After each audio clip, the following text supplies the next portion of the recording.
అనకాపల్లి జిల్లా ప్రజలతో తన కుటుంబానికి 4 దశాబ్దాల అనుబంధం ఉంది. దీంతో పాటు ఎమ్మెల్యేగా గెలిచి ప్రజలకు ఏదో చేయాలని తపన పడ్డారు. విదేశాల్లో స్థాపించిన సొంత కంపెనీని సైతం వదులుకుని జగన్ను నమ్ముకుని వచ్చిన ఆ నేత గత ఎన్నికల్లో ఆయనకు నియోజకవర్గ ప్రజలు గట్టిగానే బుద్ధి చెప్పారట. రాష్ట్రంలో వైసీపీ అధికారంలో ఉండడంతో అవలీలగా గెలుపు సాధ్యపడుతోందని ధీమాతో ఉన్న ఆయన తన కుటుంబంతో సహా టీడీపీని వదిలి వైసీపీ పంచన చేరారు. కానీ ప్రస్తుతం ఆ యువనేతకు మాజీ సీఎం జగన్ వ్యూహం అస్సలు అంతు చిక్కడం లేదట. ఆది నుండి రాజకీయ నేపథ్యం గల కుటుంబం నుంచి వచ్చినప్పటికీ గత ఎన్నికల్లో సొంత నియోజకవర్గం నుండే ఎమ్మెల్యేగా పోటీ చేశారు. ఎలాగైనా గెలవాలనే తప్పించారు, కానీ అది వర్కౌట్ కాలేదు. 2024 ఎన్నికలకు ముందు గంపెడాసుతో వచ్చిన ఆ యువనేతకు నియోజకవర్గ ప్రజలే కాదు, సొంత సామాజిక వర్గం కూడా పొమ్మనదనే గుసరగుసలు వినిపిస్తున్నాయి. ఇందుకు గంపెడాసుతో వచ్చిన ఆ యువనేత ఎవరు? ఆ నియోజకవర్గం ఏది? Let's watch.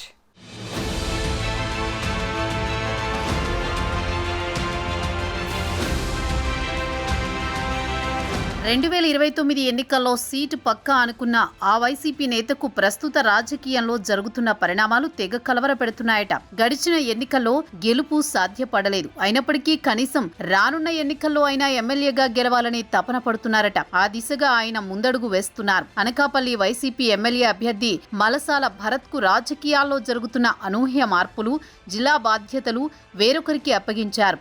దీంతో టీడీపీని వీడి వైసీపీలోకి వచ్చిన మలసాలకు ఇప్పుడు కంటి మీద కునుకు లేకుండా చేస్తున్నాయన్న టాక్ అనకాపల్లి జిల్లాలో వినిపిస్తోంది. ఆది నుంచి నమ్ముకున్న పార్టీని కాదని వైసీపీ తీర్థం పుచ్చుకున్నారు. ప్రస్తుతం మలసాల భరత్ కుటుంబాన్ని సొంత పార్టీకి చెందిన సీనియర్ నేతలై తొక్కే ప్రయత్నం చేసేందుకు సిద్ధంగా ఉన్నారట. ముందుగా వచ్చిన చెవుల కంటే వెనుకొచ్చిన కొమ్ములేవాడి అనే సామెత ప్రస్తుతం అనకాపల్లిలో భేషుగ్గా కనిపిస్తోందట. దీంతో పార్టీ స్థాపించినప్పటి నుంచి పార్టీ ఎదుగుదలకు అహర్నిశలు కృషి చేసిన కొంతమంది సీనియర్స్ ని కాదని ఎక్కడో విదేశాల్లో ఉంటూ అరాకొరా సమావేశాల్లో తప్ప మరెప్పుడూ కనిపించని వ్యక్తిని గత ఎన్నికల్లో అనకాపల్లి ఎమ్మెల్యే అభ్యర్థిగా టికెట్ ఇచ్చారు జగన్.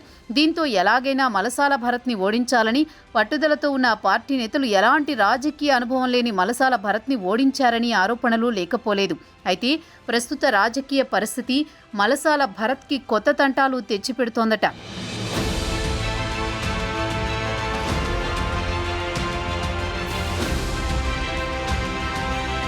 భవిష్యత్తు కార్యాచరణపై ఎన్నో ఆశలతో ఉన్న మలసాల భరత్ ప్రస్తుతం సైలెంట్ అయిపోయారట.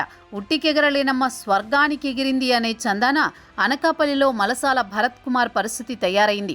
గడిచిన ఎన్నికలకు ముందు ఎన్నికలు ప్రచారాల్లో జగనన్న వన్స్ మోర్ అంటూ డాంబికాలు పలికిన మలసాల పరిస్థితి ప్రస్తుతం ఎవరికీ అంతు చిక్కడం లేదట.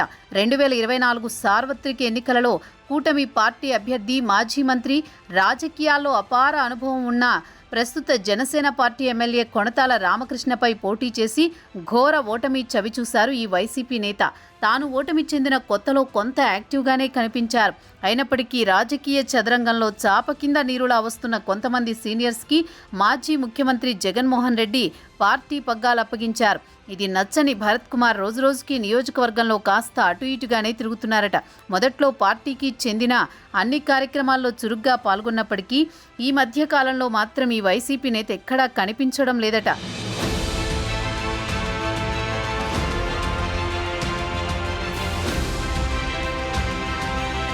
ఇటీవల కాలంలో అనకాపల్లి జిల్లాకి సీనియర్ నేతల నియామకంతో పాటు బాధ్యతలు కూడా అప్పగించారు వైసీపీ అధినేత జగన్.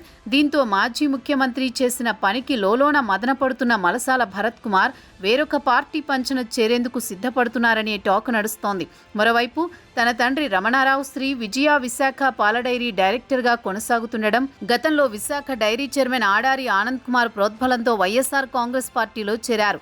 అయితే ఆనంద్ కుమార్ చెప్పడంతోనే ఎలాంటి రాజకీయ అనుభవం లేకపోయినా మలసాల భరత్ కుమార్ కు జగన్ అనకాపల్లి టికెట్ ఇచ్చారనే దుమారం అప్పట్లోనే హాట్ టాపిక్ గా మారింది. దీంతో పార్టీలో చేరిన అనతి కాలంలోనే వైసీపీ నుంచి టికెట్ దక్కించుకున్న మలసాల గడిచిన ఎన్నికల్లో ఓటమి పాలయ్యారు.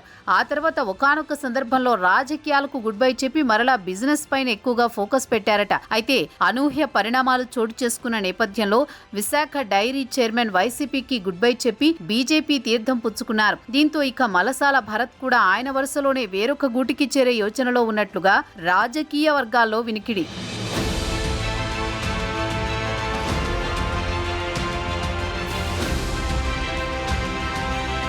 ఇదిలా ఉంటే అనకాపల్లికి మరలా సీనియర్ నేతలు రావడం, ఇటు వైసీపీలో సీనియర్స్ ని కాదని భరత్ కుమార్ కు వైసీపీ అధిష్టానం టికెట్ కేటాయిస్తే సొంత సామాజిక వర్గానికే చెందిన నేతలు కూడా ఓటు వేసే పరిస్థితి కనిపించట్లేదు. ఇదంతా బేరీజు వేసుకున్న భరత్ కుమార్ తండ్రి రమణారావు విశాఖ డైరీలో ఉన్నత హోదాలో కొనసాగుతున్నారు. దీంతో పాటు విశాఖ డైరీ చైర్మన్ కూడా భారతీయ జనతా పార్టీ రాష్ట్ర ఉపాధ్యక్షుడు పదవిని సైతం దక్కించుకోవడంతో ఇక మలసాల భరత్ ఆయన వెంట తండ్రి మాటను కాదనలేని పరిస్థితి కనిపిస్తోందనే ఆరోపణలు కూడా లేకపోలేదు. ఇప్పటికే కొంతమంది విశాఖ డైరీకి చెందిన డైరెక్టర్లు చైర్మన్ ఆడారి ఆనంద్ కుమార్ సారథ్యంలో భారతీయ జనతా పార్టీలో చేరారు. మరికొంతమంది త్వరలోనే చేరేందుకు సిద్ధంగా ఉన్నట్టు ప్రచారం జరుగుతోంది.